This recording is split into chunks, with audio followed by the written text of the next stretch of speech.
I want you to understand who my wife is before I tell you what happened last Christmas. Because if you don't know who she is, really know her, then none of what I'm about to say will hit the way it should. Her name is Patricia. Pat. She'll correct you if you call her anything else, but she'll smile when she does it. She's 61 years old, and she has the kind of energy that makes people half her age feel lazy. She gardens in the morning before I'm even awake.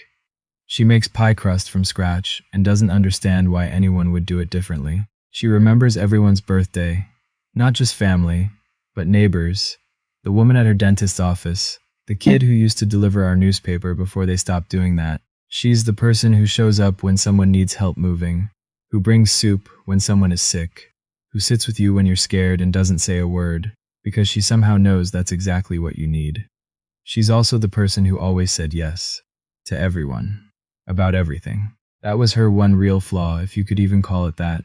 She didn't know how to say no, not to her sister, not to her friends, and definitely not to our son's wife. I need you to understand that before I tell you the rest. Our son is named Elliot.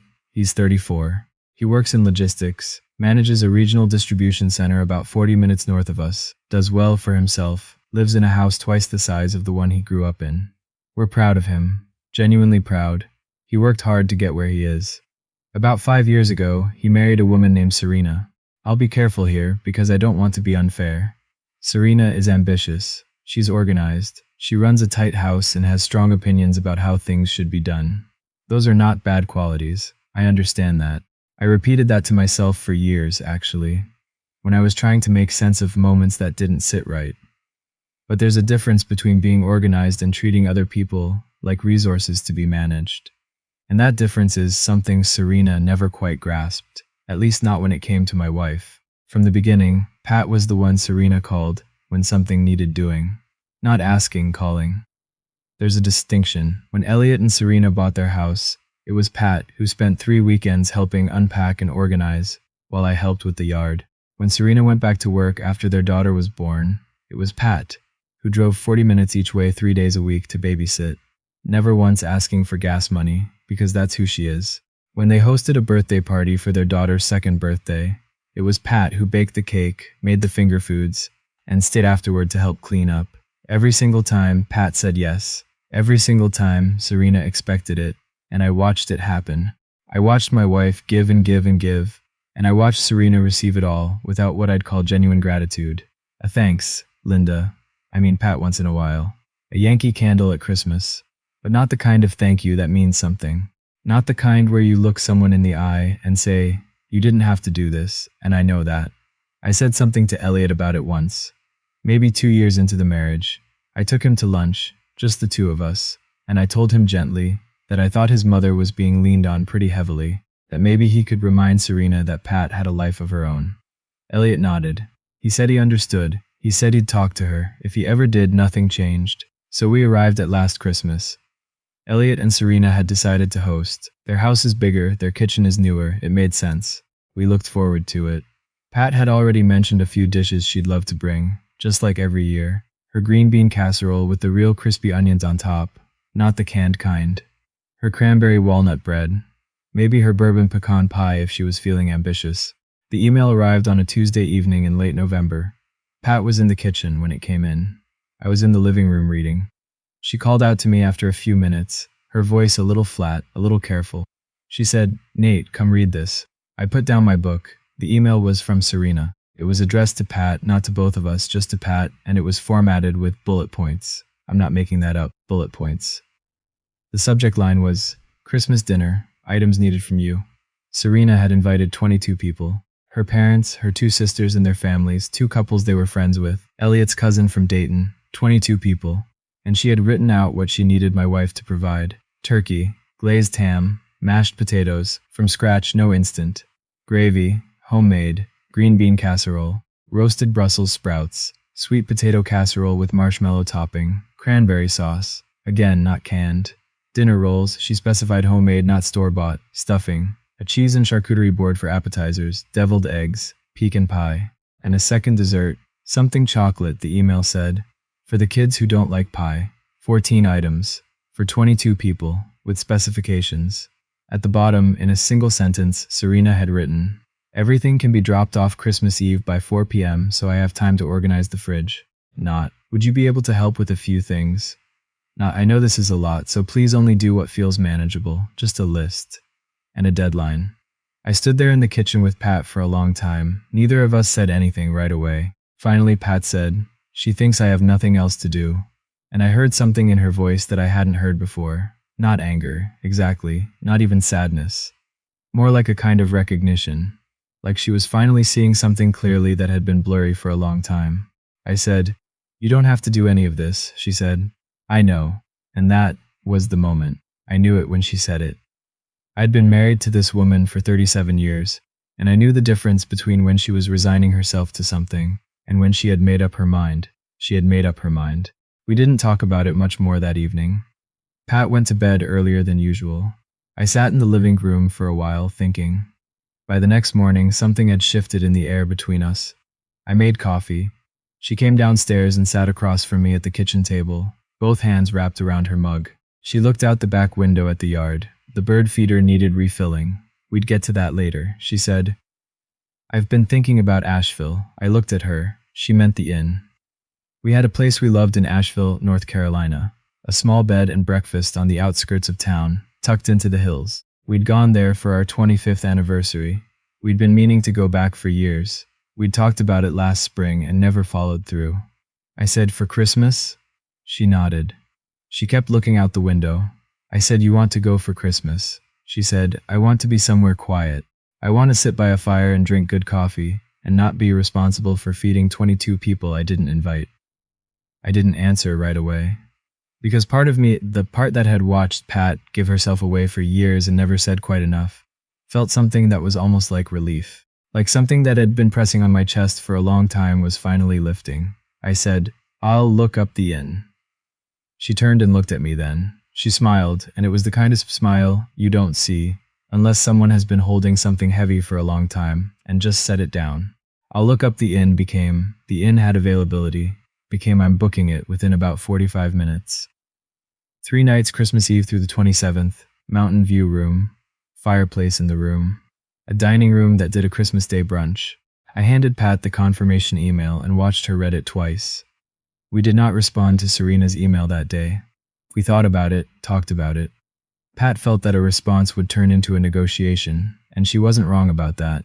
She knew Serena well enough to know that any pushback would result in a revised list, a phone call, a guilt trip about the family being together, and eventually Pat back in her kitchen at midnight making gravy. So we decided that the response would come, but not yet, and it would not be what Serena expected. The week before Christmas, I drove by the grocery store and picked up a card. Plain, simple, the kind with a snowy landscape on the front. I wrote in it. I took my time with it. I said that we loved Elliot and Serena and the kids more than they knew. I said we hoped they had a beautiful Christmas surrounded by everyone they'd gathered. I said that Pat and I had decided to spend the holiday in Asheville this year. That we'd been needing some time, just the two of us, and that this felt like the right moment. I said we were sorry we hadn't mentioned it sooner, and that we hoped everyone would understand. I said we'd love to have them for dinner sometime in January and make up for the missed time. I did not mention the email. I did not explain it as a response to the email. I signed it with both our names, addressed the envelope, and mailed it. Now here's the thing about sending something by mail rather than text. It takes days to arrive, and we had our phones and we knew what was coming. But there's something about a letter that forces a kind of dignity into a situation. You can't respond to it instantly, you have to sit with it. We drove to Asheville on the 23rd, 4 hours, mostly on 26, through the mountains. Pat made a thermos of coffee for the car. We listened to a Christmas playlist she'd put together. Old stuff, Bing Crosby, some Johnny Mathis, the Vince Guaraldi Trio album. The mountains came into view in the late afternoon, ridgelines going purple in the low winter light. We checked in just before dark. The woman at the front desk handed us 2 keys and a small bag of homemade fudge. Our room had a 4-poster bed and a fireplace that used real wood, and a window that looked out over a hillside already going dark with evening. There was a rocking chair by the window. Pat sat in the rocking chair, and I got the fire started. Neither of us said much. We didn't need to. Christmas Eve, we walked into town. Asheville has a whole downtown with shops and galleries and restaurants. And at Christmas, it was decorated in that understated way that actually looks good, rather than overwhelming. We had lunch at a barbecue place, pulled pork, collard greens, cornbread. We walked through a bookshop for almost an hour. Pat bought a novel she'd been meaning to read. I bought a collection of essays. We shared a slice of chocolate cake at a coffee shop while it started to get dark, and the lights came on outside. That evening, we had a quiet dinner at the inn. Roast chicken, roasted root vegetables, a good bottle of wine. We sat by the window and watched the parking lot fill with light snow that wasn't quite sticking but was trying its best. We were in bed by 10. My phone rang at 11:47 that night. It was Elliot. I looked at the screen for a moment. Pat was already asleep. I took the phone into the bathroom and sat on the edge of the tub and answered. He was not yelling. Elliot is not a yeller, I'll give him that. But he was tight. His voice had that clipped, controlled quality that I recognized from when he was a teenager and felt wronged about something. He said they had received the card. He said they were all confused and upset. He said, and I want to be accurate here, 'cause this matters. He said that Serena was, in his words, devastated. I didn't say anything. I waited. He said, Dad, it's Christmas. We had 22 people counting on a certain plan. I said, I understand that. He said, Mom didn't even call. She didn't even ask. And that landed on me, and I held it there for a second before I responded, because I wanted to be measured. I wanted to be fair. I also wanted my son to hear what I was saying clearly. I said, your wife sent your mother a list of 14 dishes to prepare for 22 people and asked her to have everything dropped off by 4 o'clock on Christmas Eve. Did she ask first? Did she check whether that was something your mother was able or willing to do? Or did she just send the list? Silence. I said, I'm not angry, Elliot. I'm genuinely not. But I need you to hear me on this. Your mother has been saying yes to your household for 5 years. Every weekend visit, every babysitting request, every dinner party where she showed up with food. And in all that time, has anyone sat down with her and said, not thanked her perfunctorily, but really asked what she needs, what she might like, whether she's tired? More silence. I said, your mother is 61 years old. She works in her garden, and she bakes, and she loves you, and she has been treated like a resource rather than a person. That's not okay. It was never okay. And when she reached her limit, she didn't make a scene. She just stepped back. That should tell you something. I heard Elliot exhale slowly. I heard something shift. He said quietly, I should have handled it differently. I said, you should have. Not harshly. Just honestly. He said, Serena didn't mean. I said, I know. That's almost the harder part, isn't it? He didn't respond to that. I said, tell Serena I hope the dinner goes well. Tell her to order from a caterer if she needs to. There's no shame in that. And it would have been a reasonable solution from the start. And tell your sister-in-law thank you if she steps up to help. And Elliot, I love you. We love you. We are not punishing you.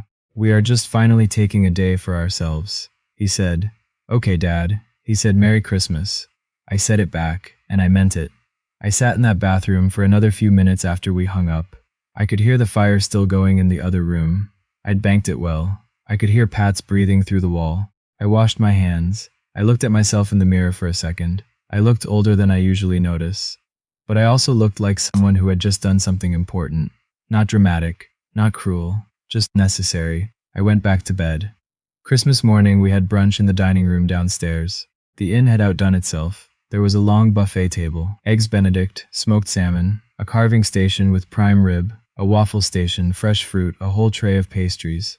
Other guests were there, a few couples, a family with young kids who ran around too much, but in a way that felt festive rather than annoying. The room had a big tree in the corner with white lights only, which is the right call. Pat had 2 plates of food and a mimosa and dessert. She read her novel for an hour in the reading nook off the lobby. I sat next to her and read my essays and drank 3 cups of coffee. Nobody needed anything from us. The call came at 2:17 in the afternoon. We were back in our room. I was reading by the window. Pat was in the rocking chair again. She'd taken to that rocking chair like it was made for her. The fire was going. It was still doing that half-hearted snow outside. It was Serena. I watched Pat look at the screen. She held the phone in her hand for a moment. She looked at me. I raised my eyebrows. Her call. She answered it. She put it on speaker, which surprised me. She held the phone between us. Serena's voice came through the speaker, and the first thing that struck me was that she sounded tired. Not just dinner party tired. Something deeper, she said. Patricia, I'm so glad you answered. Pat said, Serena, How is everyone? Serena said that everyone was fine. She said the dinner had happened. It had been complicated, she said. But it happened. Her sister had made most of the sides, and they'd ordered a ham from a grocery store deli, and the turkey had been overcooked by about 40 minutes. She said this with a kind of flatness that felt like the first honest thing I'd ever heard from her. She said, "I didn't realize how much you've actually did. I want you to know that." Pat didn't respond right away. Serena said, "I sent you that email and I didn't even think about it from your perspective. I was planning the dinner and I needed things done and I treated it like a task list. Like you were a task list." She paused. She said, "I'm sorry, Patricia. I genuinely am." Pat looked at me. I looked at her. She said, "Thank you for saying that, Serena." Not, "It's okay." Not, "Don't worry about it." Just, "Thank you for saying that." And maybe Serena heard the difference, or maybe she didn't. But she said they'd love to have us over in January, that she'd like to start fresh, that she understood if it took time. Pat said, "January sounds nice." After they hung up, we sat quietly for a few minutes. The fire popped. Outside, the snow was making more of an effort, finally sticking to the branches on the hill. Pat said, "The turkey was overcooked." I said, 40 minutes, she said. Pat nodded slowly, then she laughed. A real laugh, the kind that starts low and builds. Not cruel. She wasn't laughing at Serena. Not exactly. She was laughing at the whole thing. At the absurdity of a 14-item list that produced a dry turkey. At 5 years of being the safety net, invisible until it wasn't there. At the fact that we were sitting by a fire in the Blue Ridge Mountains on Christmas Day, and the world had somehow not ended without her green bean casserole. I laughed too. I couldn't help it. We stayed through the 27th. We hiked a short trail on the 26th, maybe 3 miles, nothing strenuous, but cold enough that we could see our breath and beautiful enough that we stopped twice just to stand there and look. Pat found a small pottery shop along the main drag and bought 2 mugs, hand-thrown, glazed in a dark blue she said reminded her of winter mornings. I bought a jar of local honey and a bag of coffee from a roaster nearby. We drove home on the 27th listening to the same playlist, the mountains going behind us in the rear view. When we got home, Pat made grilled cheese and tomato soup for dinner. We ate at the kitchen table. The Christmas tree in the corner still had its lights on, and we hadn't taken it down yet, and the whole house was warm and quiet in the way that only happens when you've been away from it for a few days, and you come back and remember that it's yours. I watched Pat eat her soup. She had her hair down, which she almost never did at home, and she looked younger than she had in months. Not younger like she'd changed, but younger like something she'd been holding had finally let go. She caught me looking at her. She said, "What?" I said, "Nothing. You look good." She said, "You're still a terrible liar, Nate." I said, "That's never been a lie." She smiled and went back to her soup. We did go to Elliot and Serena's in January, the second Saturday of the month. Serena had cooked, entirely on her own, she made it clear, with some gentle pride that I found actually endearing. Roast chicken with rosemary, a good salad, store-bought rolls that she didn't apologize for, and a chocolate cake from the bakery around the corner. It was a good dinner. She and Pat talked in the kitchen for a while after the meal. I don't know what they said.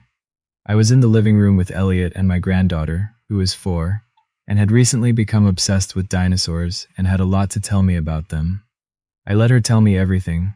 When Pat came out of the kitchen, she wasn't beaming. It wasn't a movie ending. But she wasn't carrying anything either. She looked easy. She looked like herself. On the drive home, she said, "She's trying." I said, "Yeah?" She said, "I think she actually is." I said, "That's enough to start with." Pat nodded. She looked out the window at the dark highway going past. She said, "I should have said no years ago." I said, "Probably." She said, "But I didn't know how to, and now I think I do." I didn't say anything to that. There wasn't anything to say. You can't go back and set limits you didn't know you were allowed to set. You can only figure it out when you figure it out, and then do it differently going forward. She figured it out in November, sitting at the kitchen table, reading an email with bullet points. And she did it quietly, without a scene, without a showdown, by simply deciding that this Christmas belonged to her. I think about that sometimes. How long it can take a person to understand that their time and their energy and their peace are things they're allowed to protect. That saying yes to everyone is not a virtue if it costs you everything. That love doesn't have to mean sacrifice without end. Pat still makes her green bean casserole. She still bakes her cranberry walnut bread. She still shows up for people she loves, but she chooses it now. And there is a difference. A profound, quiet, life-changing difference between doing something because you can't imagine saying no and doing it because you genuinely want to. She knows that difference now. We both do.